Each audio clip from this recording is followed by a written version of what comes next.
गरीब के यहाँ कष्ट है, जाके खड़े हो जाना, इतने उसको आनंद आ जाएगा। हेमचंद जी, तुम्हारा कुछ नहीं गया, उस बच्चा के सिर पर आपने हाथ रख दिया ना, अब विश्वास मानिए उसको बहुत शक्ति मिल गई है।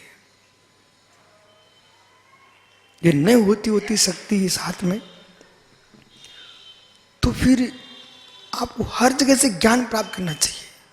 एक पक्षी रहती ना, वो ओज हार देती है, अपने अंडे पर बैठती है, यदि ना बैठे ना तो बच्चा नहीं आ सकता, बढ़ नहीं सकता, उसको ओज देती है। तो जब एक पक्षी अपने अंडे पर बैठ करके अपने बच्चे को बढ़ा सकती है, तो मित्र शिष्य को भी ऊपर भी गुरु यूं आशीर्वाद दे करके, मेरे मित्र मां जन्म देने वाली एक दो को पाल पाती, वो आशीर्वाद देने वाला हजारों को पालता है।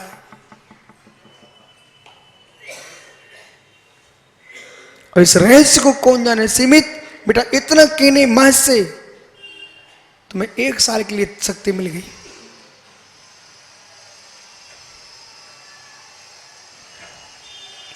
युवाओं, गदीय पुत्र, बेटे तूने अपने पिता के दिन में एक बार पैर पड़ लिए, उसको दिन भर ताकत दे दी तूने, और दिन भर नहीं पड़ता तो साल में यदि एक बार भी पढ़ लिए ना, तो 1 साल तक उसके अंदर ताकत रहेगी। विश्वास मानो, जितनी युवा बैठे ना तुम्हारे घर में, जितने बुजुर्ग हो बेटा, उन सब के तुम पैर पड़ लेना हाथ, उनको 1 साल तक ऐसे नाचेंगे हवा में, बोले आहा आज इतने धर्मात्मा मेरे बेटे हैं। पवन कहाँ है भाई? पवन, धीरज, धीरज क्या पिताजी के पैर पड़ गया, धीरज पिताजी के पैर पड़ गया।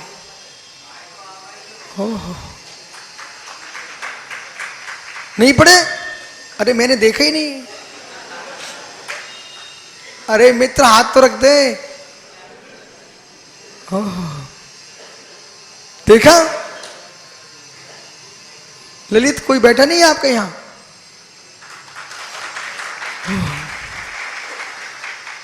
सबसे जय जन कर लो। ललित का बेटा है क्या? अरे भतीजे आओ भैया। ज्ञानी सुबोध भैया, यही प्रवचन है। आसी अजमेरा नहीं आया क्या आज? ज्ञानी पापड़ीवाल पिताजी आए क्या? तो जाओ पैर पर क्या। हो बैठ जाओ भैया। ललित भैया अच्छा लगा? ओहो, ऐसे हर वर्ष एक सभा लगे और सारे बुजुर्ग तुम पैर पड़ो, उन बुजुर्ग कितने खुश होके जाएंगे ऊपर।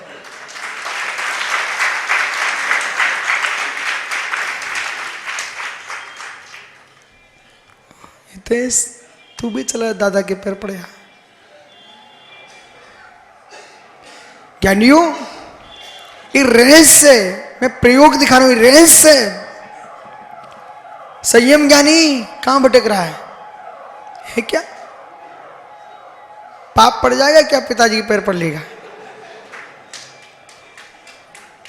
ओह देखो ये कला अपने आप उठ गए। कितना शौक है पैर पड़ाने का।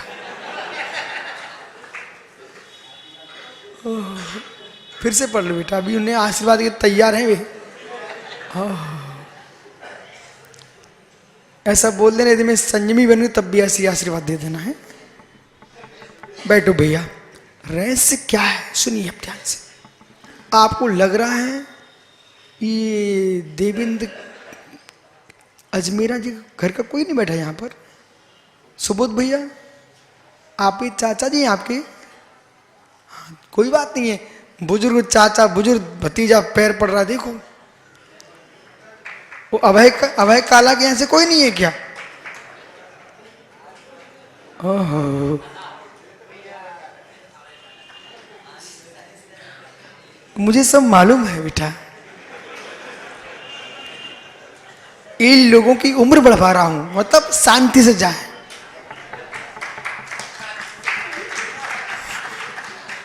अब ज्ञानी समझो रहस्य क्या है। आपको लग रहा है ये नाटक चल रहा, नाटक में भगवती आराधना दिखा रहा हूं आपको।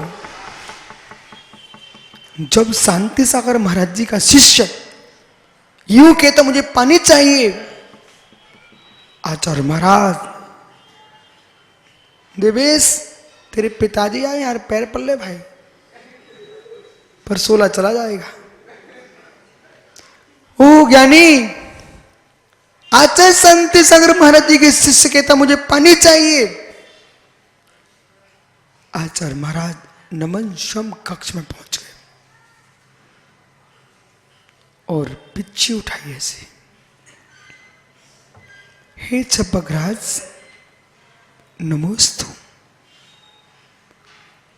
महाराज ने आवाज पहचान ली तो गुरुजी है।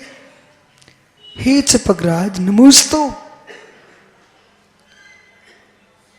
बोले स्वामी ऋषभ तुझे पाप पड़ जाएगा क्या? फिर क्यों नहीं खड़ा हुआ था? पिताजी नहीं? ओहो, वे तो दोनों मित्र जैसे रहते हैं, पिता जैसे रहते ही कहाँ हैं। बैठ जाओ बहन। जैसे का भूस्वामी ने मुझतो, किसने? चार चक्रवर्ती आचार्य शांति सागर महाराज जी ने कहा बेटा अपने शिष्य से नमोस्तु, और जैसे नमोस्तु बोला मुराज हाथ जोड़ लिए, आप मुझे नमोस्तु मत करो, मैं शिष्य हूं। आचार्य महाराज क्या बोले? मैं गुरु अवश्य हूं, पर तुम रत्नात्रय की साधना का फल प्राप्त कर ली साहब, पूछो। ये दृश्य मैंने आंखों से देखा औरंगाबाद में। सुब्रत सागर याद करो, डॉक्टर पाटनी की समाधि चल रही, उनके 90 साल के सगे बड़े भैया आए तो उन्होंने प्रणाम किया अपने छोटे भाई को जिसकी समाधि चल रही थी। तो वो कहते मुझे आप प्रणाम मत करो, मैं आपका छोटा भाई हूं। नहीं, मैं देख रहा हूं और तू समाधि की ओर जा रहा है, तो पूछ हो चुका है आज। औरंगाबाद में चातुर्मास में एक ऐसा दृश्य सामने था। ओहो ज्ञानी, गुरुजी आप नमोस्तु मत करो। नहीं नहीं, आप पूछो, रत्नात्रय के फल प्राप्त कर रहे हो। फिर धीरे से कहते हैं आचार्य महाराज आपको पानी चाहिए क्या? बोले गुरुजी अब कुछ नहीं चाहिए, आपकी जिनवाणी मिल गई, पानी नहीं चाहिए मुझे। ऐसे ऐसे जब अंतिम सांस चलती है, छपक जब मित्र कहीं उठ नहीं चलता, चल नहीं सकता है, उनकी पिच्ची एक मुरझाए लेके जाते हैं, सभी मुनियों के पास जाते हैं कि छपक की तरफ से उनका सदस्य पिच्ची आई हुई है, आप उनके क्षमा कर दो। तब सारे मुनिराज खड़े होकर के उस पिच्ची को अभिवादन करते हैं कि छपक की पिच्ची हमसे क्षमा मांग रहे हैं। ऐसा दृश्य होता है। ज्ञानियों आपका समय हो गया, अब तो मुझे लगता कि ये घड़ी भी नहीं चलना चाहिए थी। यही मित्र जीवन का वह नया दिन हो, नया नूतन वर्ष हो, तब मेरे मित्र अंतिम सांस में नमोकार गूंजता हो, वही नया वर्ष। अपने जीवन में ज्ञानियों कल फिर आओगे, पर तो सलेखना उपसर्ग आने पर, दुर्भिक्ष पड़ने पर, असाध्य रोग हो जाए जिसका प्रतिकार करना संभव न हो, तब मेरे मित्र समता परिणामों से ध्यान पूर्वक योगेश्वर अथवा श्रावक सल्लेखना व्रत को स्वीकार करता है। इसलिए सल्लेखना आत्महत्या नहीं है। जानियो, कल आपने एक सूत्र पढ़ा था, इमम देह समुद्धारे। जो मुनिराज हैं, अंतिम शब्द सुनना भाई आज का, जो मुनिराज हैं, तपस्वी हैं, वे शरीर को धारण करते हैं, फिर क्यों?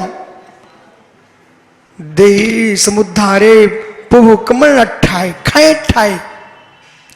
मतलब एक बहुत गंभीर शब्द, कभी भी छोटी मोटी तकलीफ आ जाए ये मत कहना सुबोध भैया मैं मर जाऊं, जल्दी चला जाऊं, कभी नहीं।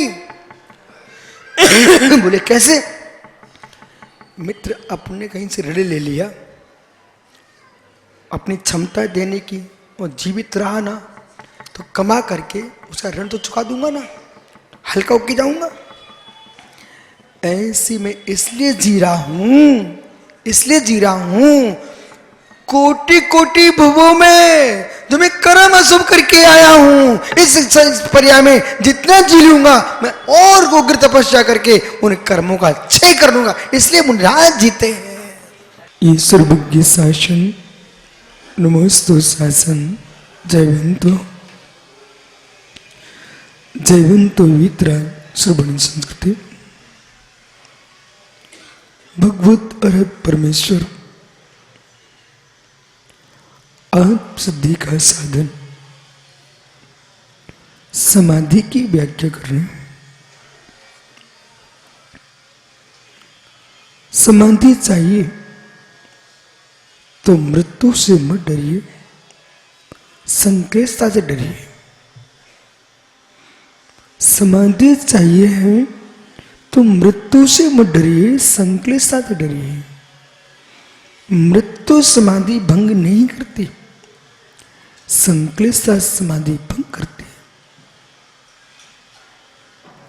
मृत्यु आयु कर्म है, उसका क्षय है, वो अपने नियत समय पर क्षय होगा। आयु कर्म के क्षय होने के पूर्व संक्लेशता से बच गया जीव तो मित्र समता के साथ आंख बंद होगी, आंख बंद होगी, आंख बंद होगी। उस आंख बंद होने के पहले कसाई की आंख को बंद कर लीजिए। नेत्र खुले भी रह सकते हैं, नेत्र बंद भी हो सकते हैं, आवश्यकता नहीं है मृत्यु में आंखें बंद ही हों, खुली भी रह जाती है। और जिसके नेत्र खुले रह गए उसकी अच्छी गति हुई। नेत्रों से प्राणों का निकलना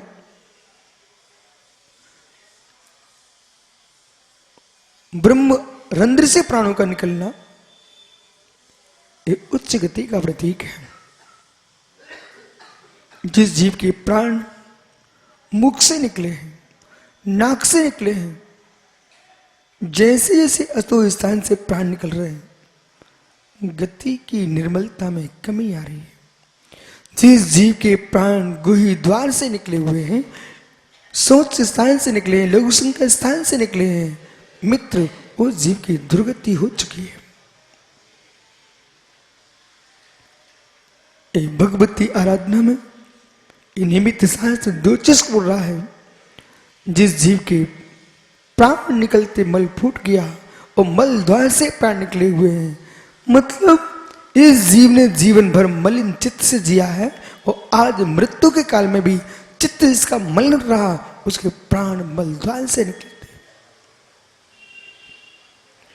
जिस जीव ने भावों की उच्चता को हासिल किया है, परिणामों की निर्मलता को प्राप्त किया है, ऐसे जीव के प्राण निकलते हैं, मुख से निकले, नासिका से निकले, नेत्रों से निकले और उत्कृष्ट से प्राण निकलते हैं तो ब्रह्म द्वार से निकलते हैं।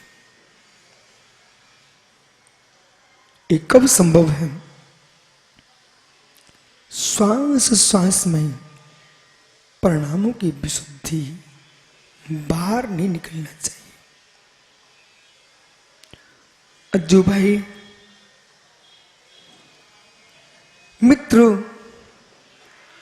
ऊपर होकर के भी नीचे देखे कितना ही पुरुष, और नीचे होकर के ऊपर देखे कितना महान पुरुष। ग्रस्त होकर के भी समाधि देखता है, वो श्रेष्ठ है। उस समाधि के मार्ग पर चलता हुआ पुरुष ग्रस्तों को देखे, वही पुरुष। समाधि चाहिए है तो मित्र पांचों इंद्रियों को रोक के चलना पड़ेगा। एक पुरुष के हाथ में अक्सर एक टॉर्च, पर तेरे दादा को देखा वो बरसात में टॉर्च को लिए अंधेरी रात्रि में जा रहे थे, लेकिन थोड़ी देर बाद उन्होंने टॉर्च को बंद कर लिया।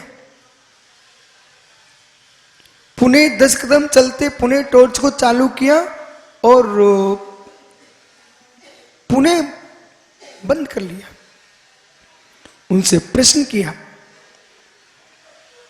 मनोज पन्ना ने, विनोद ने कहा, दादा जब अंधेरा है ही और टॉर्च तुम्हारे हाथ में, ये बार बार बंद क्यों करते हो? खुला रखो ना। बेटे मुझे मालूम है टॉर्च हमारी है, हाथ हमारा है, पर मुझे बात का बोध है इसमें जो सेल है उनकी सीमा है। मैं चालू करके इतना आगे बढ़ लेता हूं, देख करके पुनः आगे चलता हूं। बोले क्यों? बोले सेल को सुरक्षित रखना चाहता हूं, जितना कम चलाऊंगा उतना लंबा तय कर लूंगा और मेरे सेल सुरक्षित रहेंगे।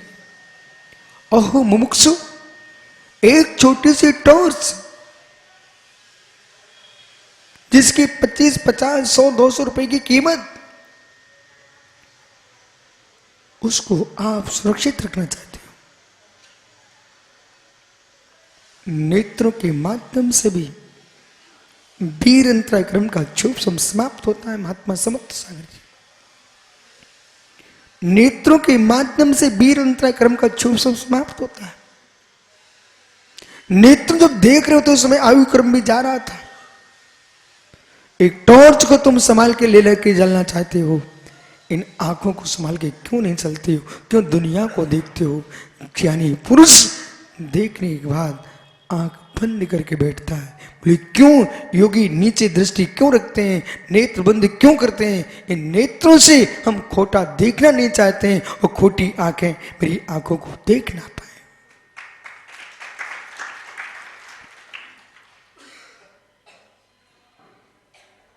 एक ढलान पड़े, मोटरसाइकिल को लिए युवा जा रहे थे, उन्होंने अपनी चाबी खींच ली। बहुत लंबी ढलान थी। बोले चाबी क्यों बंद कर लिए? ज्ञानी तेल बच जाएगा, ज्ञानी तेल बच जाएगा, ज्ञानी हेमंत तेल बच जाएगा। जहां चलाने की अवस्था तक नहीं है, जब ढलान पर चली रही है तो चाबी खींच लो, तेल बच जाएगा। जहां देखने की जरूरत नहीं है, देखना बंद कर दो, अमन तेल बच जाएगा।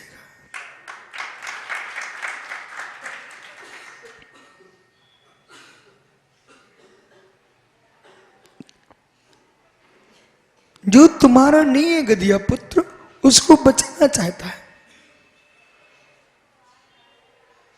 और जिससे तुम्हारा कल्याण हो सकता है उसे नष्ट क्यों करना चाहता है? ओह युवाओं, ये नेत्र तुम्हारे जब तक ज्योतिर्मय है, इनको बचा के रखो। अवस्था ढलने पर पढ़ने की इच्छा होती है, सीखने की इच्छा होती है, लेकिन ज्योति जा चुकी है। जब ज्योति थी तो ज्योतियां दिखती थी, दूसरे के चेहरों की ज्योति को देख करके नेत्रों की ज्योति समाप्त कर ली। अंदर की ज्योति गांधी जगने का समय आया, तब तक नेत्रों की ज्योति चली गई। इसलिए जगत के चेहरों की ज्योति मत देखिए, देख सकते हो तो केवल ज्ञान ज्योति को निहारिए।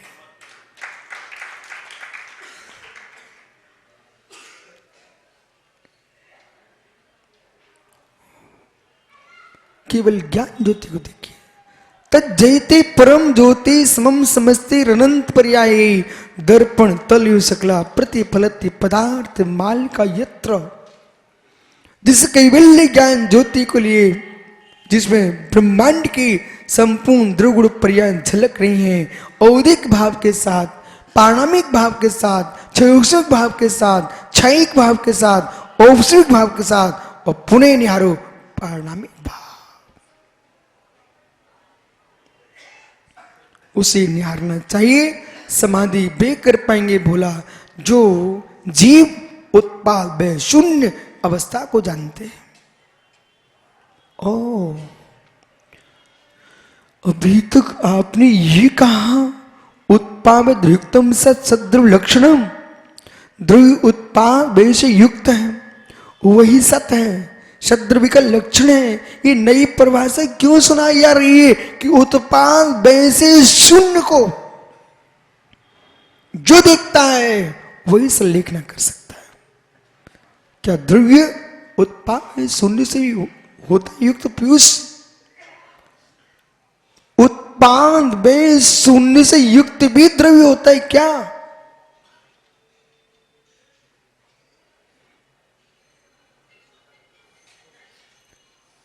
प्रतिदिन कक्षा में आओगे तो समझ में आता। उत्पाद वे द्रव्य से शून्य भी द्रव्य होता है। उत्पाद वे शून्य से भी द्रव्य होता है। सोम श्याम, उत्पाद वे शून्य से भी युक्त द्रव्य होता है। बोध होना चाहिए। जीव का पारणामिक भाव, वस्तु का पारणामिक भाव, उत्पाद है शून्य भाव, ध्रुवीय भाव। जो वस्तु की ध्रुव पर्याय है, जो वस्तु की ध्रुव पर्याय है, वो ध्रुव पर्याय उत्पाद व शून्य है। उसे निहारना चाहिए।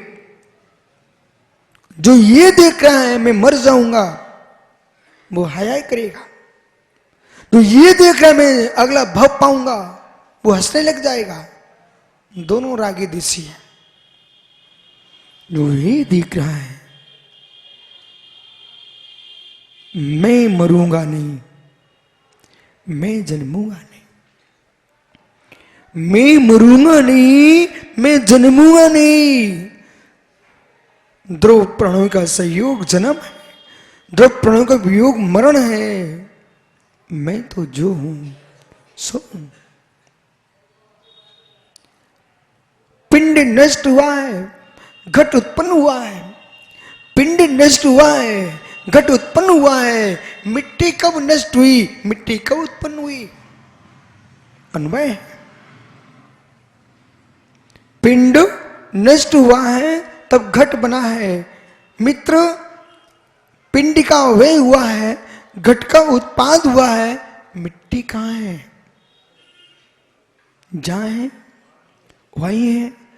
हे मित्र, मनुष्य देह छूटेगी, देव देह मिलेगी, देह बदलेगी।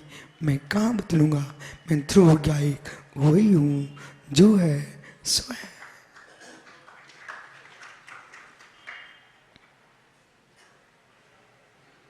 पर्यायों का उत्पाद भी होता है, व्यतिरिक्त का उत्पाद भी होता है, विशेष का उत्पाद भी होता है, सामान्य का उत्पाद भी नहीं होता है। कठिन हो रहा है। विशेष का उत्पाद भी होता है, सामान्य का उत्पाद भी नहीं होता है। अध्यक्ष पद मिलता है, अध्यक्ष पद छूटता है। पुरुष वही है। विशेष का व्यय होता है, विशेष का उत्पाद होता है, सामान्य ध्रुव होता है। समान ध्रुव है।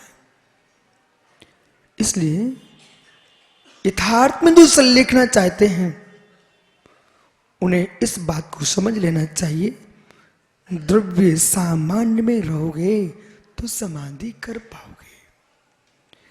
संगत जी, द्रव्य सामान्य में रहोगे तो समाधि कर पाओगे, पर्याय विशेष में जाओगे समाधि मिटा डालोगे।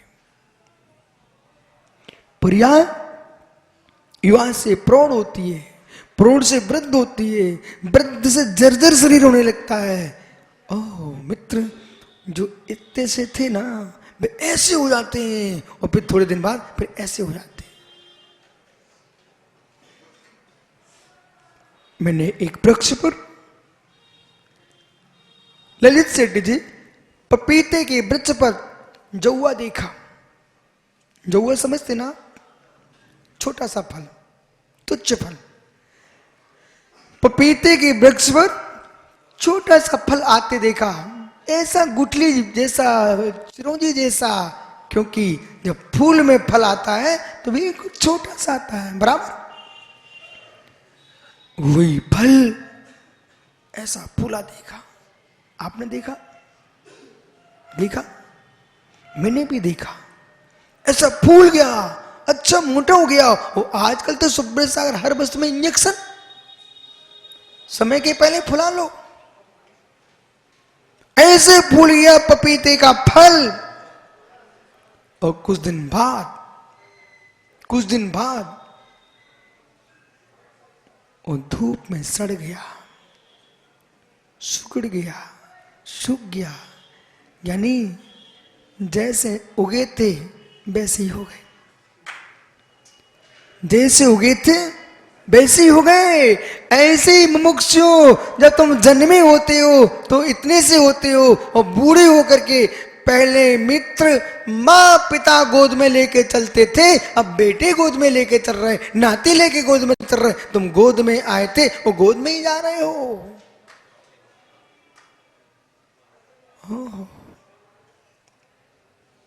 सत्येंद्र भैया, जिस गोद में, मां की गोद में जब चलते थे तो किलकारियां भरते थे। मां की गोद में जब चलते थे तो किलकारियां भरते थे। अब बेटे की गोद में चलते हो तो ओह मित्र, अब हिचकियां भर रहे हो। बेटे की गोद में हिचकियां भरना पड़ती है और मां की गोद में किलकारियां भरते हैं। मित्र, ऐसे दिन क्यों आए कि बेटे की गोद में मरना पड़े? ऐसे दिन आए कि मां जिनवाणी की गोद में मरना पड़े।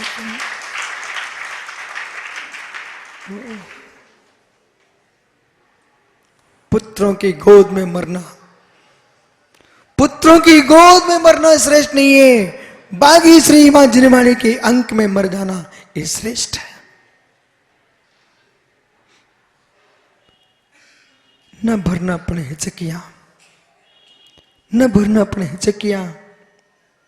जिनको तुमने जन्म दिया था उनकी गोद में हिचकियां ना भरना पड़े। जिसका जन्म नहीं होता है, जिसकी मृत्यु नहीं होती है, ऐसी बागी सुई जिनवाणी मां के अंक में मृत्यु हो, वो मित्र, इसका नाम समाधि मरण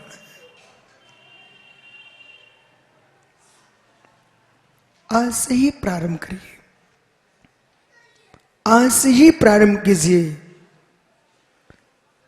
नैनों में बसी मृग नैनियों को निकालना प्रारंभ करो। नैनों में बसी मृग नैनियों को निकालना प्रारंभ करो। जब तक मृग नैनी नैनों में बसी होगी तब तक हे मित्र, हे मित्र, हे मित्र, संलेखना मां तुमको नहीं देख पाएगी। सांची मां, ललित भैया आप अनुभवी हो, सांची मां दूर से देखती, बेटा बहू के पास बैठा है, वो धीरे से निकल जाती है, बात नहीं करती। पुत्र वधू के पास है, पिता भी कहीं देखता तो शर्मा के स्वयं धीरे से निकल जाता है, बात नहीं करता। मां तब बोलती बेटे से जब बेटा पुत्र वधू से दूर होता है। ओह, सत्य क्या? सत्य क्या? यदि सत्य तो मेरी बात सुनिए। मां देखती है बेटा पुत्र वधू के पास है, जन्म देने वाली मां भी उसमें बेटे से बात नहीं करती। अहो मेरे लालो, पुत्र वधू के पास बैठे बेटे को जन्म देने वाली मां नहीं देखती है, तो समाधि मां मृग नैनियों के पास वाले को नहीं देखती है। तो मृग नैनी से सुन्न होता उसको समाधि मां देखती।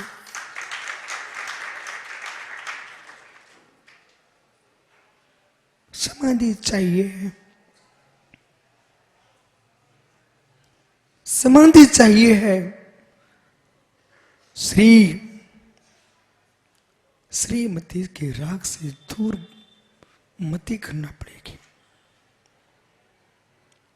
युवा अवस्था और पुण्य की प्रचंडता, युवा अवस्था पुण्य की प्रचंडता के काल में तुम कितने मित्र संसार में तुम उछल लो कूद लो, लेकिन समाधि तभी मिल पाएगी जब आप श्री और स्त्री से दूर हो पाओगे। श्री स्त्री का राग समाधि कहां दिला पाएगा? एक नमोकार की माला की सामयिक नहीं होने देता। बोले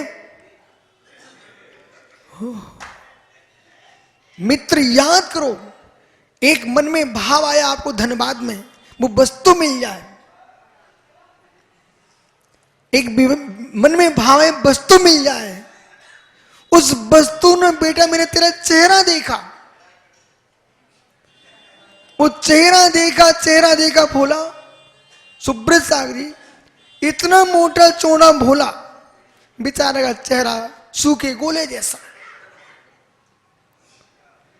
मैंने कहा मित्र, जिस वस्तु की इच्छा करने मां से तेरा चेहरा सिकुड़ रहा है और कह रहा बार बार एक ही बात तू मांग रहा था वो भी नहीं दिलाती हो, क्या करूं? हे मित्र, तू जिसे मांग रहा हो क्या दिलाऊं? मैं वो देना चाहता हूं जो कभी मांगी ना जाती।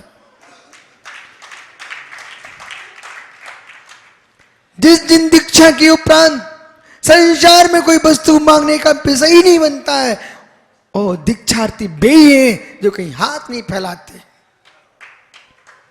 दीक्षा लेकर के भी कहें कि अमन एक मंदिर बन रहा, जरा ध्यान रखना, तीर्थ बड़ा है। ओहो, रत्ना तीर्थ खो करके कौन सा बड़ा तीर्थ तुम बनाने जा रहे हो जिसमें तुमको भीख मांगना पड़ रही है? यदि जीवन में साधु जीवन जीना हो, निर्भीक होकर जीना चाहते हो, तो किसी ईंट चूरे में बुद्धि मत लेके जाना, और कहीं दीवार में बुद्धि लग गई तो तुमको दिगंबर महावीर की मुद्रा में भीख मांगना पड़ जाएगा।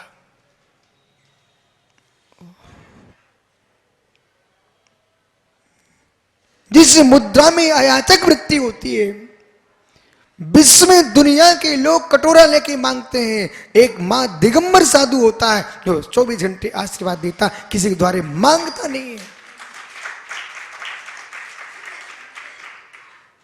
आज भी विश्व में जब साधुओं की चर्चा होती है तो जैन साधुओं की चर्चा होती है।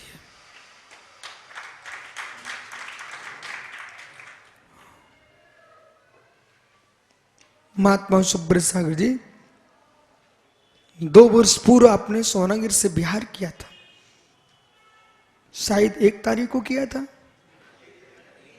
3 जनवरी को आपने बिहार किया था। ज्ञानी उस ग्वालियर का दतिया का कोहरा,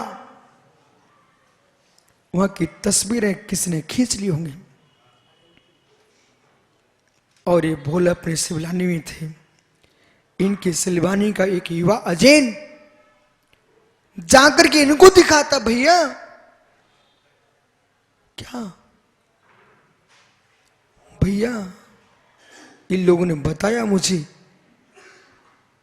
कि महाराज जी को तुम लोगों को दया नहीं है, तुम लोग रोक नहीं पा रहे हो, ऐसी ठंडी में हमारे घर की गाय को तो मैं बोरा उड़ा देता हूं, ये दिगंबर योगी को देखो, ये बोरा क्या मेरे मित्र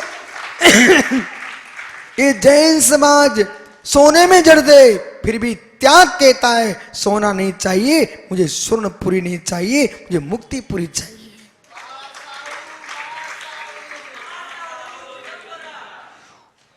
उस समय इतना ही नहीं हुआ, उसकी तस्वीर अभी मधुबन में सम्मेशकर में, हेमंत भैया वस्तु कब क्या हो रही है, साधु को संभल के जीना चाहिए। कहीं गुजरात में राजस्थान में साधुओं पर चर्चा चल रही थी, साधुओं पर चर्चा चल रही थी, बोले साधु कैसे होते हैं। वहां पर ही अपन लोग तो यहां बैठे हैं बिहार में, झारखंड में, एक व्यक्ति मधुबन में दिखा रहा था, महाराज जी एक तस्वीर आई है। हमने किसकी? बोले आप लोगों की। उनकी मेरी तस्वीर? बोले सुनो ना, कैसी तस्वीर आ गई? बोले राजस्थान में, गुजरात में साधुओं के बारे में चर्चा चल रही थी, एक कोई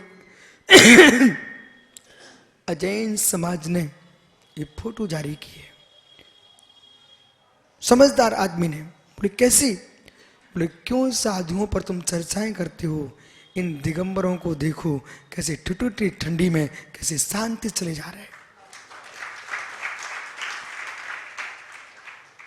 वो फोटो उसी दिन की थी। बोला वो तस्वीर जो आई है राजस्थान से, गुजरात से, वो यहां से ही किसी ने उठाई होगी, लेकिन मित्र तुम किस भवन में बैठे हो ये मत सोचो हम कहां हैं, पर दुनिया तुमको देख रही है तुम कहां हो। संभल के जीना चाहिए।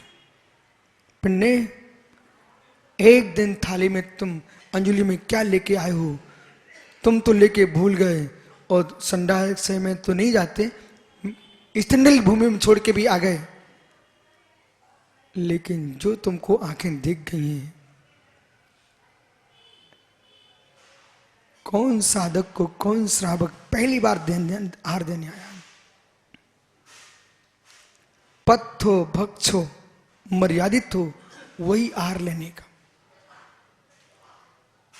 अचानक कोई व्यक्ति आया और कोई महात्मा भोले ऐसी सामग्री ले रहे थे, उस श्रावक को भी पसंद नहीं था,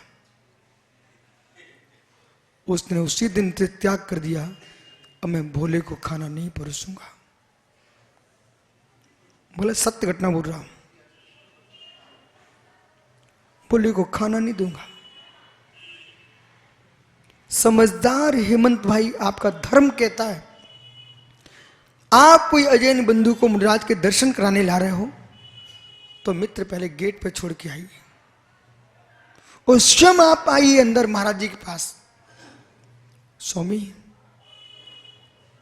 अमुक नेताजी, अमुक कोई अन्य धर्माचार्य आपका बंधन करना चाहते हैं, तो वे वंदना की मुद्रा में हो तो ही लेके आना। वे कहीं दूसरे की बातों में लगे हों, धनश्री की बातें कर रहे हों, उस समय में मित्र लेके मत आना। जिस समय वो योग्य काल हो उसी समय लेके आना। यानी 24 घंटे नई बहू कुछ दिन के लिए नई बन के रहती है, जैन मुनि 24 घंटे नई बहू बन के रहता है।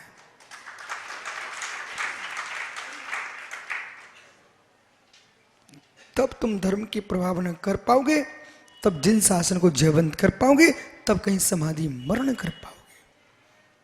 और जहां एक बार छोटो मांगने की आदत पड़ गई, फिर गेट पे पहरेदार बन के बैठोगे और 24 घंटे कहोगे लाओ भैया क्षेत्र बन रहा, करो कल्याण।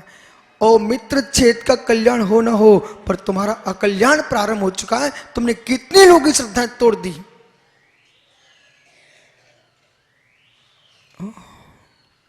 हाँ, यदि देवेंद्र दादा कहें गुरुजी हम वृद्ध हो चुके हैं, इसलिए गया में एक वेदी का निर्माण हो जाए वो समाज स्वीकार कर ले, वो मंदिर बन जाए, वो श्री जी आ जाए, फिर देवेंद्र काका जाएं, गुरुजी अब सूर्य मंत्र कौन देगा, तो देने जरूर चले जाना।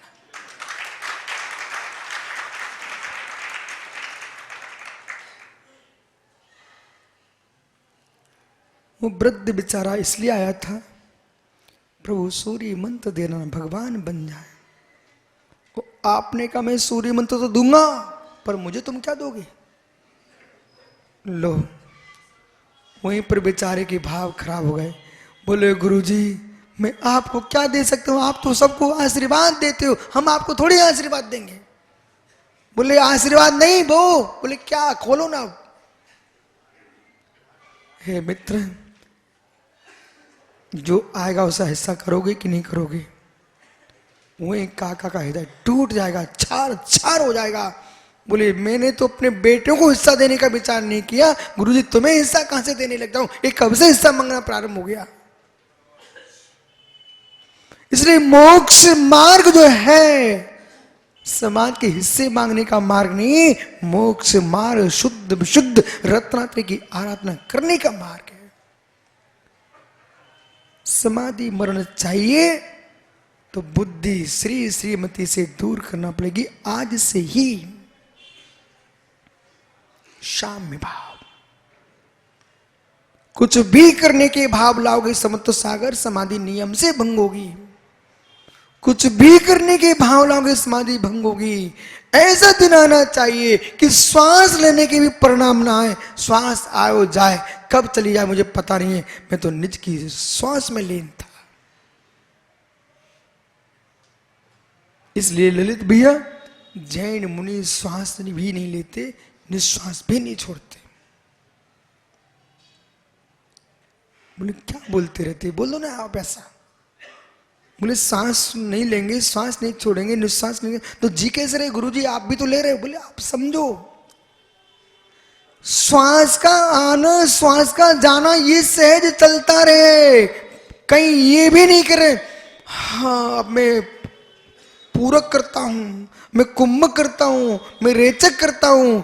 इस प्राणायाम की क्रिया से शून्य होकर के मात्र चित ब्रह्म में लीन है। और धीमे धीमे धीमे धीमे जितना ध्यान तुम्हारा शुद्ध होगा, श्वासें तुम्हारी मंद हो जाएंगी। अभी अभ्यास कर लीजिए, अभी निर्णय कर लो।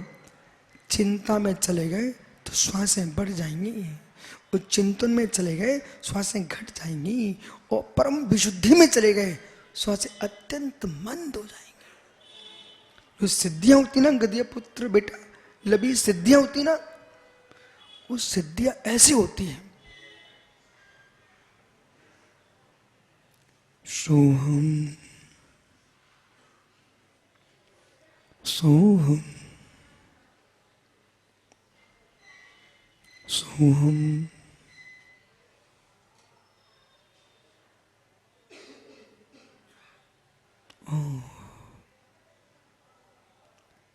क्या हुआ, क्या हुआ? सभाई शांत हो गई।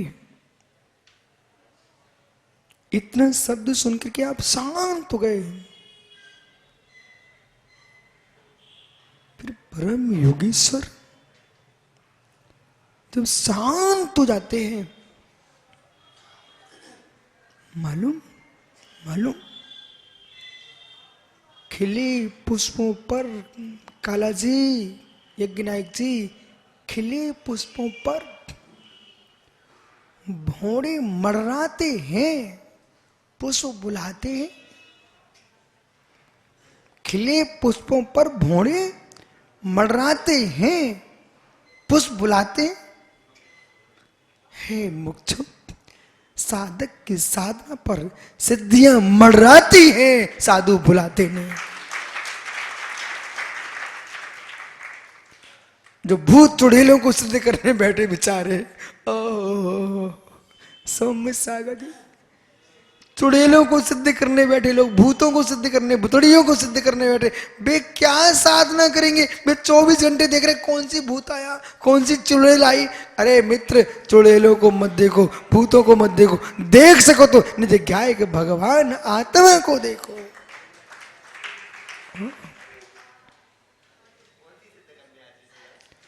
इसलिए ज्ञानियों, न फल्गु नदी की सिद्ध करना,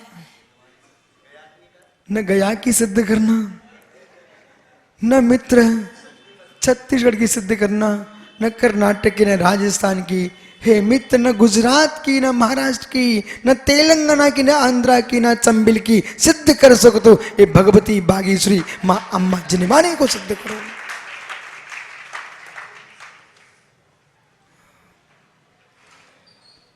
लिखना चाहिए। जो 1 मिनट भी सेठी जी समाधि में न रह सके वो क्या समाधि मन कर पाएगा। दे छूटे दे छूटे दे छूटे दे छूटे, इसकी चिंता कब छूटे। दे छूटे इसकी चिंता भी छोड़ दो। सामान्य को देखो, सामान्य को देखो, सामान्य को देखो। औभाग्य गया के मोक्षु, औभाग्य इस बात का है जीवन के अवसान के पहले सत्य जन शासन सुनाई दे रहा है। अन्यथा विश्वास मानिए। पवन अजमेरा जी, जादूगर के पास जाओगे वो जादू दिखाएगा, भूत प्रेतों के पास वो भूत प्रेत की बात करेगा, वैद्य के पास जाओ वो रोग दिखा देगा, योगी के पास जाओगे तो भगवान आत्मा बता देगा। इसलिए योगी के पास ही पहुंच जाए तो बहुत औभाग्य है। औभाग्य इस बात का नहीं मुझे पूछना भूतों की बातें, नहीं पूछना दवाई की बातें, नहीं जादूगर का डमरू चाहिए, मुझे ज्ञाय के स्वाही भगवान आत्मा चाहिए। विराजो दोनों ज्ञानी, जीवों को देख के बैठना।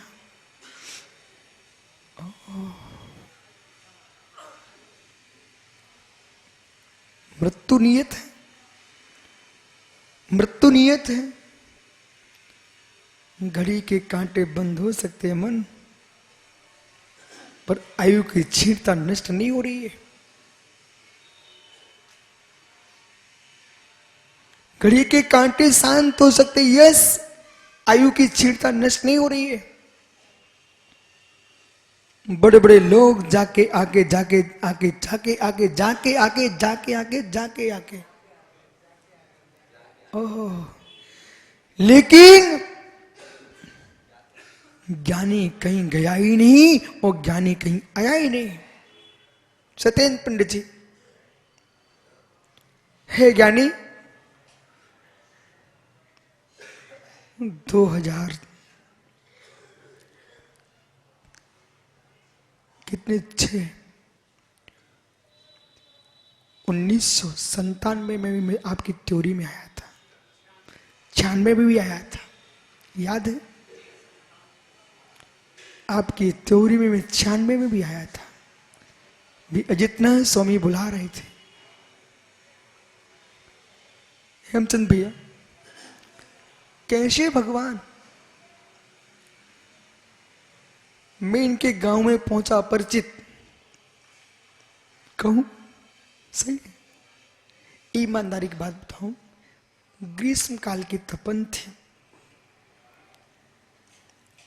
और बिहार करके आया। ये बेचारे पंडित को दया भी नहीं आई, इसने सबसे पहले माइक लगा दिया, बोले पहले बोल के बताओ फिर दूसरी बात करेंगे। इसमें उपहास नहीं कर रहा हूं मैं, आपको एक सत्य बात बता रहा हूं। सत्येंद्र ने सीधा पंडित जी ने माइक लगा दिया, बोले महाराज जी प्रवचन। अब वहां तो ये नहीं भैया मैं थक गया हूं, मैं कैसे बोलूं, आवाज नहीं निकल रही है। बोले निकले ना निकले निकालो, पहले निकालो फिर दूंगा अंजलि में, पहले निकालो। ज्ञानियों, कितनी तपन पड़ रही थी धूप की, पंडित जी ने माइक लगा दिया, जैसे ही प्रवचन हुए थोड़ी देर बाद मैं देखता हूं वहां चौकों की लाइन लगी है। उनकी ओह विश्व सागर जी पहले निकालो। फिर मैं इन्हीं के गांव में एक घर में आहार लेने गया। सो भैया मैंने कहा आलू तो नहीं खाता। सो इतना महान सज्जन निकले, कहते गुरुजी कह रहे हैं लड्डू ला। मन की ये तो भगवान। फिर मैंने कहा भैया बोले रसगुल्ले ला। हेमंत भैया मैंने ऐसे सिर नीचे किया, उन्हें परमेश्वर तू दे दे मैं बाद में देख लूंगा तो छोड़ा कि नहीं छोड़ा, तू तो बदनाम और कर देगा। लड्डू लाओ और रसगुल्ले ला। मालूम वो त्योरी की घटना थी। इसके बाद जब आर हो गए ना मैं मंदिर पहुंचा। हमने कहा भैया न रसगुल्ले पाइजे न लड्डू चाहिए मुझे। बोले तो आप यूं तो कह रहे थे। मैं पूछ रहा था आलू खाते क्या? बोले क्यों नहीं खाऊंगा। मैंने कहा अब छोड़ दो। ओह यानी मिट्टू भैया, अशोक, संतोष भैया, ये त्योरी की घटना है। अब त्योरी में ऐसा हुआ, इसी बीच में विश्ववास भैया मिल गए। वे तो 24 घंटे जिस कमरे में मैं रुके था, फिर थोड़ी देर घूम के आ जाए, फिर थोड़ी देर घूम के आ जाए। बोले छोटे छोटे महाराज ये करते क्या है? ज्ञानी कुछ नहीं कर रहा हूं, परंतु भगवान जितना स्वामी का नियोग देखो। उसी दिन एक शिल्पकार आया, मुझे स्वप्न आया है कि भगवान का काम होना है। उधर मांगी तुम्बी में ज्ञानमती माता जी का पंचनाद चल रहा था। वहां से इनके पिताजी धर्मचंद शास्त्री मिश्री जी लेके आ गए। उस समाज मेरे पास आके बोले महाराज जी पंचगणक होना है, 6 दिन के अंदर भगवान के पंचगणक। आचार्य श्री विराग सागरी कटनी में थे, उनका समाचार आया। अरे ज्ञानी क्या जादू कर रहे हो वहां पर? तो मैं तो यहां बैठा हूं, कोई समाचार नहीं है। हमने गुरुजी अब जो है सो है। ज्ञानियों छोटा सा नगर, भक्ति विशाल, कौन सा पंचकड़ा के भैया? 7वां पंचकड़ा कर रहे भैया। विराजो ज्ञानी। परंतु सत्येंद्र वो तुमने जो माइक लगाया ना, बोले गुरुजी प्रवचन करो। वो माइक बहुत जरूरी है, बहुत जरूरी है। बोले स्वामी बिना कमाए खाने से प्रमाद बढ़ता है, कमा के खाओगे तो निष्प्राण बनोगे। उसका परिणाम है कि त्योरी का उस दिन का माइक की सुगंध ऐसी फैली कि जबलपुर में जाकर के वो फूट पड़ी। और जब जबलपुर में फूटी ना तो मालूम मूसलाधार पानी गिर रहा।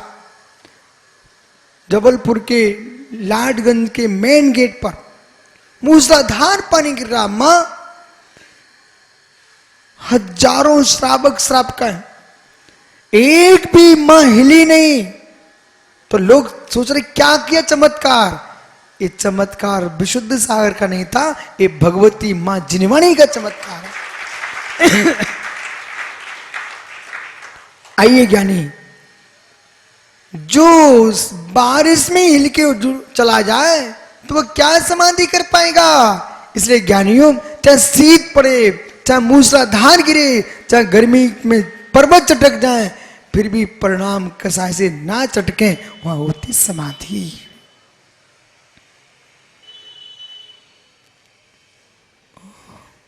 ज्ञानी प्रतीक के पिताजी क्या सोच रहे हो? आनंद आया? देखो एक दिन आने से इतना आनंद आया, प्रतिदिन आओगे तो कितना आनंद आएगा। इसलिए इस स्वीकार करना चाहिए वो संजय विनायका की स्वयं मंत्री बन के घूमते भैया, वो भैया को लेके नहीं आते। कहां गए मंत्री जी? यानी आनंद आया? इसलिए आप विश्वास मानो भैया, धोखे से भी कहीं मिश्री मुख में चली जाए ना, मुख मीठे ही होता है। इसलिए आज से ध्यान रखो, बेटा उछल उछल के आगे आता है और तुम पीछे रहते हो, कोई चिंता का विषय नहीं है। बोले बेटे धर्म अपने लिए है, तू अपने लिए कर, मैं अपने लिए करूंगा। दुकान 1 घंटे बाद खुल जाएगी, लेकिन हम भी प्रवचन सुनने जाएंगे। ठीक है, बैठ जाओ, बुरा तो नहीं लगा, क्षमा करना। ओह सुबोध भैया, समाधि चाहिए है तो संपत्ति नहीं चाहिए। किसी भी दर्शन में देख लीजिए, किसी भी दर्शन देख लीजिए, मृत्यु के काल में वैदिक दर्शन में भी 4 पाई से नीचे उतार देते हैं। मृत्यु के पहले व्यक्ति पलंग छोड़ देता है। बोले क्यों? ये भोगों की सैया है, ये भोगों की सैया है। हे परमेश्वर, भोगों की सैया पर जन्म तो हो जाए, मृत्यु सैया पर न हो, समाधि के संसर पर हो। जब एक सामान्य अज्ञानी प्राणी भी मृत्यु के पहले अपने बुजुर्ग को सैया से नीचे उतार देता है, फिर ज्ञानियों मोह की, संपत्ति की, मोह की सैया पर, संपत्ति की सैया पर समाधि मरण नहीं होता है, समता के संसर पर समाधि मरण होता है। इसलिए आज से ही सुबोध भैया निर्णय करके चलना। जैसे कि स्कूल में साल भर का कैलेंडर आ जाता है,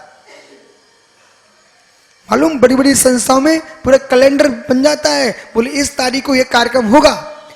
ऐसे ही हेमचंद जी, जितने बुजुर्ग तुम्हारे मित्र यहां बैठे हुए हैं, जितने अच्छे लोग बैठे हुए हैं, मुझे तो दुनिया अच्छी दिखती है। सभी लोगों से कह रहा हूं, अपना अपना कैलेंडर बना के तैयार करो। इतनी उम्र में ये करेंगे, इतनी उम्र में ये करेंगे, और इसके बाद ओम नमः सिद्धेभ्यः। पूरे कैलेंडर तैयार रखो। मैं कोई काम को कागज पर लिख के नहीं रखता हूं, मेरा कैलेंडर मस्तिष्क में रहता है। पूरा कैलेंडर मैंने अपना तैयार कर लिया है। जरूरी थोड़ी कि दूसरे को सुनाना चाहिए। हमारी संस्था का कार्य हम अपनी संस्था में रखें। अपना कैलेंडर तैयार रखो, किस समय क्या करना है। सुबोध भैया दूसरा बताने नहीं आएगा, विश्वास मानिए। लोग तो चाहते कि तुम जियो मेरे साथ जियो और खिचड़ खिचड़ के मरो। बिल्कुल नहीं मरना, अपनों खिचड़ खिचड़ के। अपना कैलेंडर तैयार करना है। इतनी उम्र में एक काम करना है, इसके बाद ये त्याग करना है, इसके बाद ये मार्ग चुनना है। वो ऐसा निर्णय करके मित्र, हाय बेटा, हाय बहू, एक कह के नहीं जाना है, सोहम। सोहम में लीन होकर के जाना है, बेटा बहू को बुला के नहीं जाना है। ऊपर गए माता पिता की भी याद मत करना, नीचे गए शत्रुओं की भी याद मत करना। यदि ऊपर की याद आए तो सिद्धों की याद कर लेना।